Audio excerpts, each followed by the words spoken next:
একটা বাসের মধ্যে আমি নারীর শরীরে হাত দিয়ে নির্যাতন করছি, সেখানে বুবলি প্রতিবাদ করে, মারতে সম্মত হয় এবং খুবই মারে। টোটাল 105টা জুতার বাড়ি খাই। সব নায়িকার সাথেই কাজ করেছি, সবাই কম বেশি অনেক ভালো, অনেক কোঅপারেটিভ। কিন্তু আমি বুবলির সাথে কাজ করে আমার ফার্স্ট কাজ হচ্ছে লোকাল সিনেমায়, ওইটা আমি বুবলির সাথে আমার ফার্স্ট কাজ। এবং তার সাথে আমার একটা দৃশ্য ছিল যে একটা বাসের মধ্যে আমি নারীর শরীরে হাত দিয়ে নির্যাতন করছি, সেখানে বুবলি প্রতিবাদ করে এবং ওই ভিডিওটা খুব ভাইরালও ছিল, প্রায় 30 মিলিয়নের উপরে ভিউ হয়েছে ওই ভিডিওতে। ওই সিকোয়েন্স করতে যায় আমার 105টা জুতার বাড়ি খাইতে হয়েছে ওর কাছে।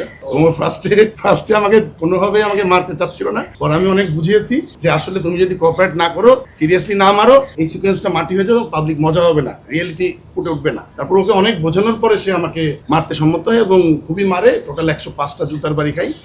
তো ওইখান থেকে ওর সাথে একটা গুড রিলেশন। এবং ওর ভেতরে সবচেয়ে বেশি যেটা দেখেছি, ওর টাইম সেন্স।